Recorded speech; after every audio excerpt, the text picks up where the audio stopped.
Saya Rizka Martina, CEO and Founder Hekalen. Hekalen adalah sebuah perusahaan developer properti yang bergerak sejak tahun 2017. Dalam 3 tahunan, Hekalen sudah mengembangkan ribuan unit rumah di berbagai titik lokasi. Saya sebelumnya seorang pegawai PLN, bekerja di PLN sejak tahun 2010, lalu saya mengundurkan diri di bulan Juni tahun 2018.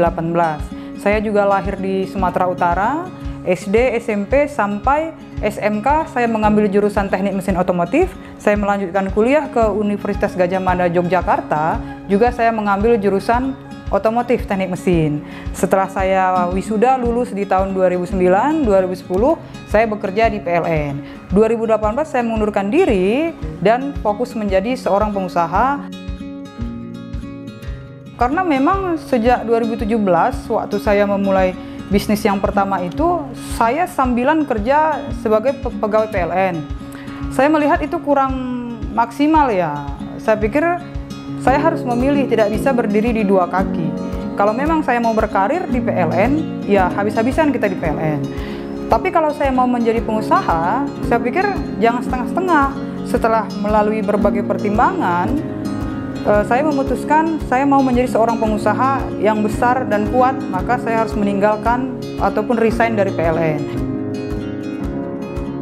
Niatnya itu awalnya ketika pulang dari kantor, kebetulan kantor saya itu di Blok M, Jakarta Selatan. Ada satu mall di basement itu banyak menjual buku. Waktu itu bukunya diskon besar-besaran dan saya pun membelinya, termasuk buku Robert Kiyosaki. Pertama kali mindset saya berubah itu ketika membaca buku-buku cerita para pengusaha itu. Tetapi semuanya sekedar lalu aja seperti itu. Karena kan namanya pegawai PLN ini kan posisi saya waktu itu sangat nyaman ya. Kita tiap bulan dapat gaji, ada jaminan kesehatan, jaminan karir, kemudian jaminan hari tua, uang pensiun, bukan hanya untuk saya, juga untuk keluarga saya. Sehingga saya sama sekali tidak terlalu memperdulikan. Iya, saya tahu di satu sisi ada orang-orang sukses jadi pengusaha, tapi di satu sisi enak juga nih jadi karyawan PLN, jadi ya masih bimbang. Saya mulai waktu itu sebenarnya dari bisnis kuliner. Kuliner saya yang pertama itu sop durian, tapi sop duriannya bangkrut. Lalu saya mulai lagi, karena bangkrut saya nggak menyerah, karena saya baca buku itu memang membuat saya sangat termotivasi jadi pengusaha. Setelah kuliner sop durian, saya ganti lagi warteg kecil-kecilan, itu juga bangkrut.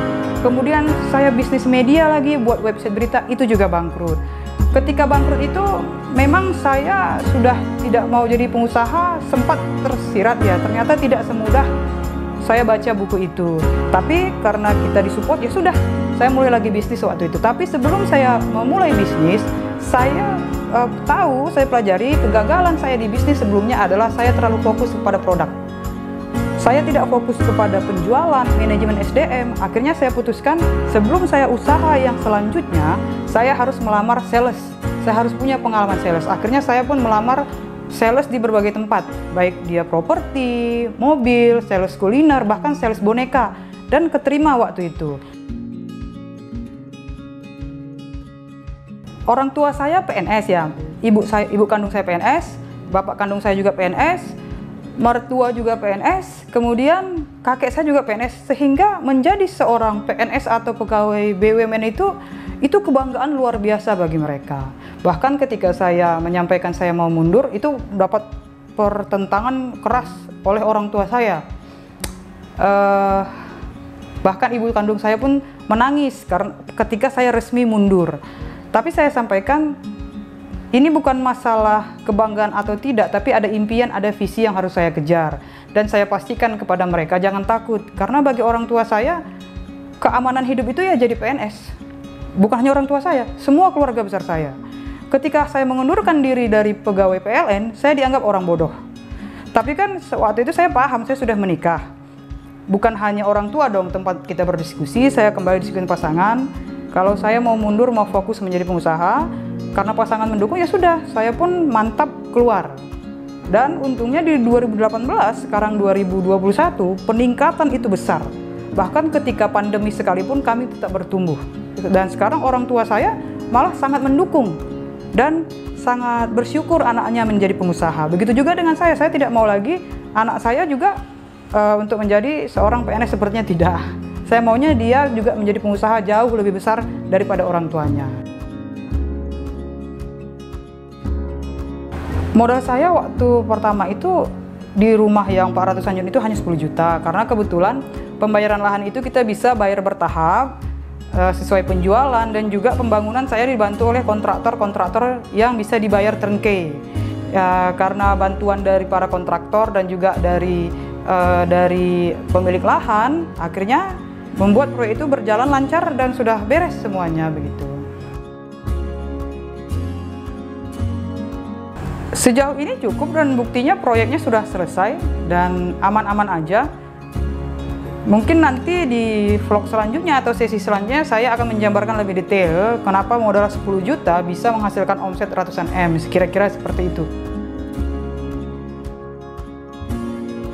Di titik manapun saat ini, setiap orang punya peluang untuk menjadi pengusaha. Saya tidak punya latar belakang bisnis. Orang tua saya tadi juga saya sampaikan PNS. Orang tua saya laki-laki, perempuan PNS, kakek nenek juga PNS, mertua juga PNS dan hanya petani. Jadi selama saya hidup saya tidak pernah melihat contoh orang menjadi pengusaha sukses. Waktu saya di PLN pun saya bukan seorang pejabat, saya hanya staf golongan D3, itu golongan paling rendah waktu saya di PLN Pusat. Saya tidak pernah berurusan memberikan perintah, komando, ya saya hanya karyawan biasa, staf di ruangan 1 kali 1 meter.